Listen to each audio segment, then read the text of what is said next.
opening schools. What are my options? COVID fall 2020. What's the best option? What's the best option for my child with an IEP? Oh, I have to decide by midnight. So if we haven't met, I'm Karen Mayer Cunningham, special education boss, helping families navigate and negotiate the 504 IEP process. This video is so important. Share it, like it, subscribe, hit the bell. We're moving everything over to YouTube, Special Education Academy. The videos for training will stay there forever so that we can equip people to be their child's special education boss. So let's talk about this. What are your options? Here's sort of a compact training on what your options are. So number one, in campus, on the campus, we go to school.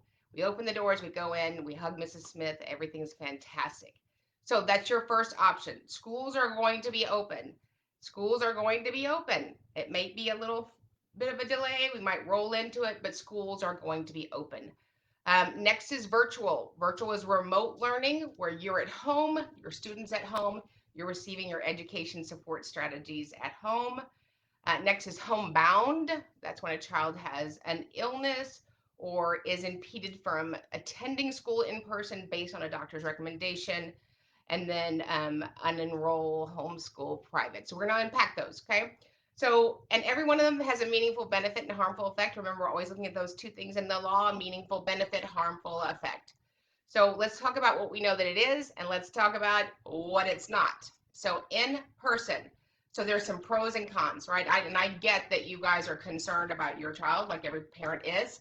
But in person, here's some of the pros that I want you to consider. And I'm not here to make the decision for you. You and your family or your team or your advocate, whoever supports you, needs to help you make that decision. But I want you to have some more information so you can be better informed to make a decision. So in person, what are some of the benefits? Some of the benefits are the numbers are going to be smaller. There's going to be less humans in the building, right? So maybe your child's getting that targeted instruction that he's needed all along. Maybe it'll be easier for him to begin school. Maybe there'll be a less need for behavioral interventions, academic interventions, and functional interventions. I think that's a real plus, and that he will be at school and you will be at home or working or whatever it is that you do. So that's one of the pros. Teachers want to get back to school. What are some of the cons? Some of the cons are, well, Karen, my child's not going to keep a mask on. So here's what I know. I don't know. We're not going to make children wear a mask. We're not going to make children wear a mask.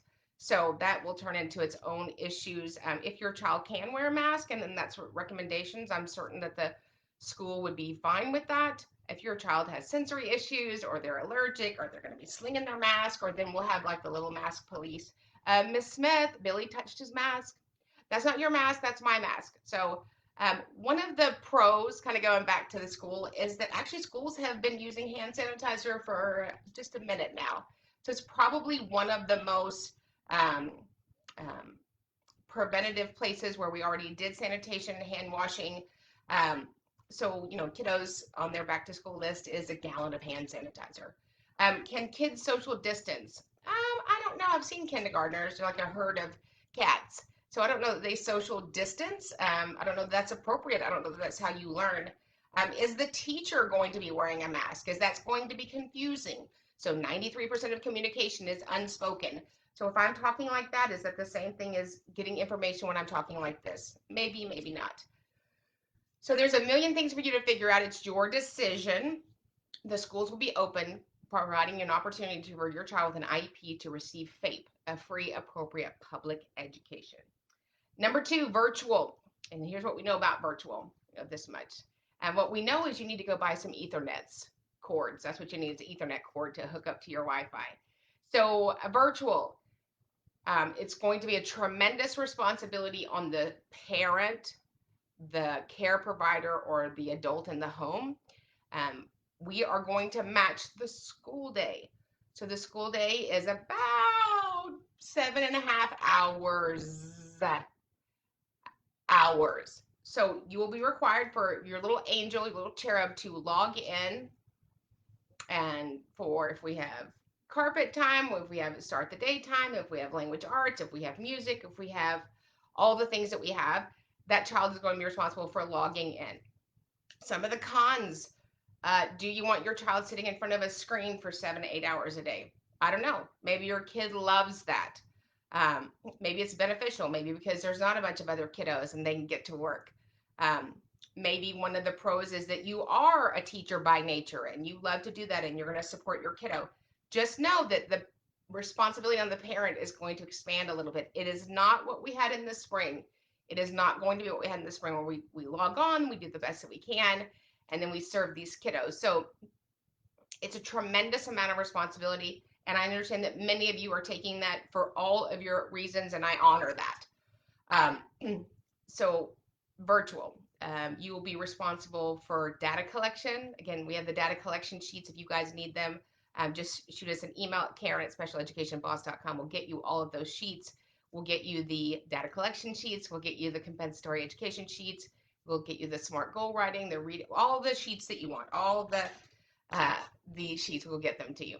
So we want you to know what that looks like. I know many of you have to make a decision by, I don't know, yesterday, right? And you've gotten a call from the school and Miss Smith wants to know your answer. Know this, whether you go on the campus or virtual, it is going to be for the totality of a grading period. So if your grading period is 9 weeks long or your grading period is 6 weeks long, and let's say you went virtual and you've decided, oh, this is not for me. This is not for my child. You won't get to go back to the campus. That's just across the board. And so it's a hard decision. You have to make it with a limited amount of information, but just know that. Now, obviously, if you go to the campus and it's a bust and you don't like it and it's not working out and whatever reason, you can always come home. You can always go virtual, but you can't go the other way. So it's for a whole grading period. And then I'm going to assume, because I'm the great assumer, that at the end of each grading period or a few weeks before, we're going to ask people to re-up. What's your commitment, right? In person, virtual. What do the related services look like? I don't know. If you go virtual, here's what you need to know. Unlike in the spring, where I told you that you did not have to sign an IEP amendment, because in the spring, it wasn't a change of placement. The doors were locked. So now, and as much as I understand it, the school is open. The school is going to be providing an opportunity to deliver your child a free, appropriate public education, FAPE, um, agreed upon in your last IEP document. Should you decide to do virtual, you should know almost every school is going to amend your IEP. And it won't be something that we sit around for hours and talk about what's good, what's not good. That's a change of placement. We would call that a change of placement. So, and that happens to kiddos often in a school year. So we weren't able to educate them on this campus, and here's the reason why, which gives then the school some latitude to change your IEP with an IEP amendment. Those will be pretty much just standard across the board. You're not going to get a lot of say. Um, let's see, if we choose virtual, do we lose access to our home campus? No, I've heard a lot of that. Like, if you go virtual, then you have to come back 7 miles down the road. That doesn't make any sense to me. So, no, I would not assume that. That would be a little bizarre because then you would have to also prove why you're removing a child from their home campus. Okay? So, lots of good things about in person, lots of good things about virtual. Kind of put them on a piece of paper, walk through them. What virtual will not be is you'll not be going back for virtual and asking for comp ed, compensatory time. We have a handout on that. We can get you that as well. So compensatory education is a relief usually awarded by a hearing officer after a due process or an OCR federal filing with the U.S. Department of Education to provide relief because an IDEA violation occurred. So an IDEA violation occurred last spring because the building wasn't open. Nobody's fault, but obviously you couldn't deliver the totality of a child's IEP if we're not there. So while we talked about when we come back to school, however you come back, after a minute, 3, 4, 5, 6 weeks, then we can look at compensatory education based on what happened in the spring. And we'll do another training for that and get you those sheets. But we don't ask for comp ed for last spring. We walk in the door. We do that a little bit later. Just know that this virtual will not be eligible for a meeting for consideration for compensatory education. Okay. So as I understand it from most districts, and of course, reach out to your district, reach out to your state LEA. SEA, local education agency, state education agency, and they'll give you clarifications. Um, but really each district and each campus is going to roll that out. If you're not happy about it, you need to let your superintendent know, because 79% of all mothers work full time. So if your school's not open, it's going to impede the ability for those moms to get to work and earn their living and all the things. Okay. So again, that's what virtual is going to be. Here's one of the other things I want you to consider. So we're going to amend the IEP because you know I'm a big fan of that. Does that mean, Karen, that we'll just automatically go back? So let's say I stay home for the first 9 weeks, everybody gets it together. We are the sanitation gurus here in our town. So I've decided the second grading period, I'm going to send my child back. So Karen, just the IEP that we had before will go back in place. I wouldn't assume so. What you could do is you could reach out to your special education coordinator, your special education director, and ask them those questions because they're really important questions. I don't know that I would ask somebody at the campus level because you want an agreement and as much as possible. Something else to consider, a lot of my families or families that we serve, kiddos on our teams, and we've had to fight every year for services. Fight. I know you guys have never had to fight for services ever. So one of the things that I caution my families on, and it's because I know them and I serve them personally, is based on how long we've had to fight for these things. You need to consider, because everything's up for consideration. If I go virtual, they amend my IEP, reduce the product, the frequency of delivery, all of that.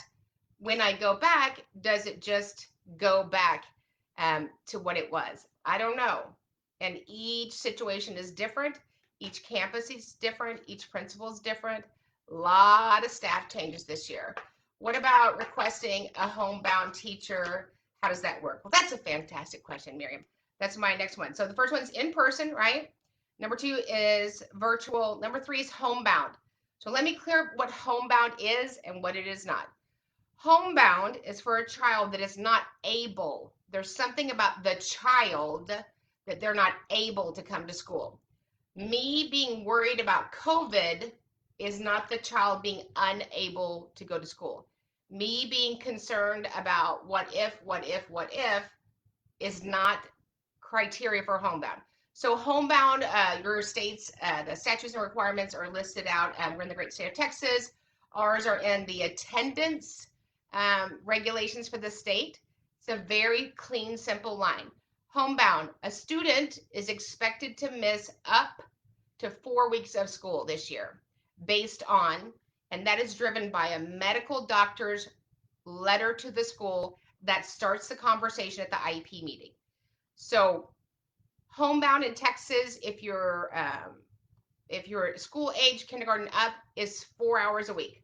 4 hours. Homebound teacher comes to your home. This is sort of the short version, gives you the big 3, English, reading, language, arts, and then you have related services. Then the next week they come back and switch out the paperwork and that sort of thing.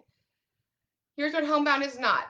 You don't have to be tied to the bed in your home. You don't have to stay home. You don't have to not leave your driveway. I have kiddos who have a very long medical past. They're greatly impacted by their disability in functional and medical ways.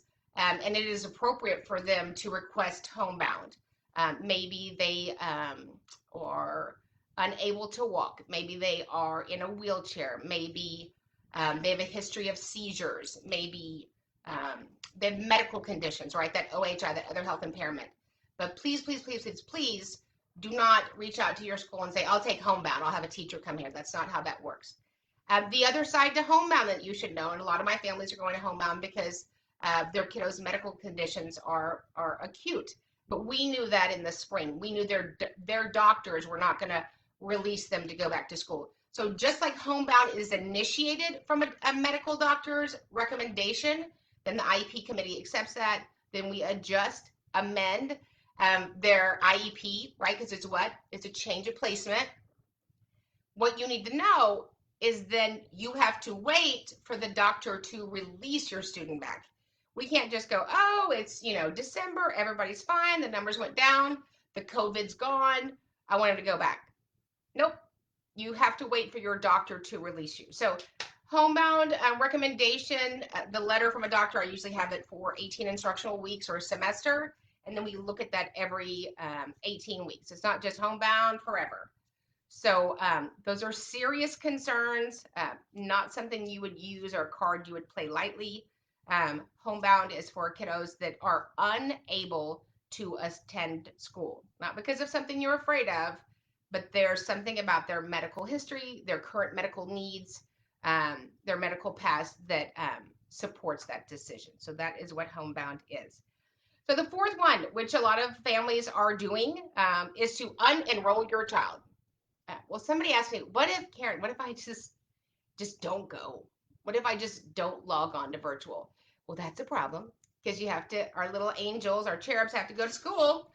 So one of the options, because some of my parents are concerned for a myriad of reasons, and they're kind of really good teachers. They like kiddos. They like being home.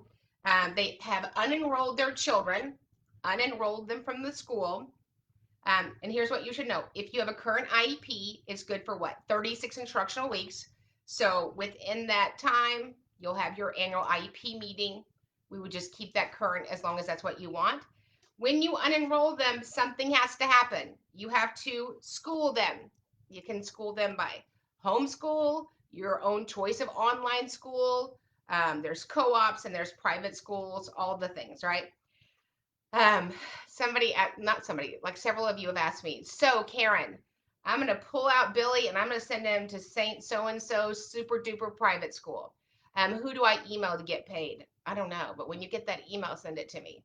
So you choosing to remove your child and send them to private school is your choice, right? But don't think that the school is going to pay that, the school district, because you're worried about COVID.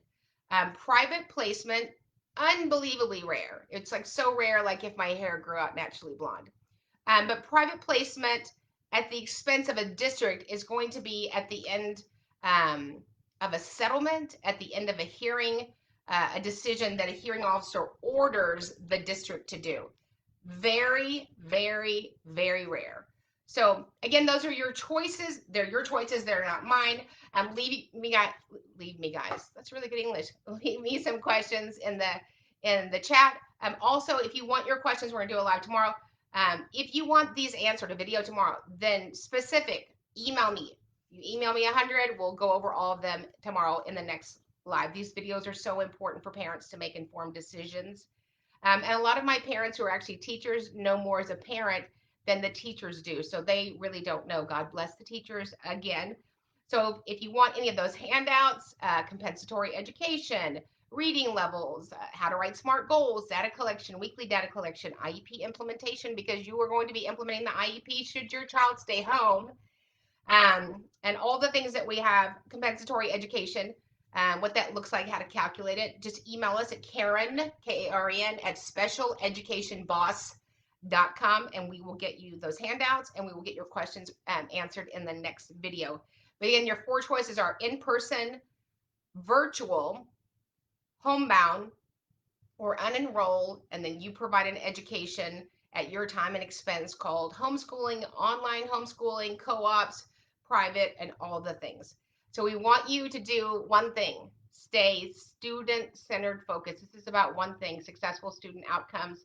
We thank you all for your collaboration, for your questions. We want to get them answered. We thank everybody from the district who's been unbelievably helpful. So you're going to have to make a decision. To not make a decision, because this is what some of my parents say, what if I just don't make a decision? Then the school is going to make the decision for you. So on the form somewhere, it'll say August 5th at midnight, Pacific Standard Time.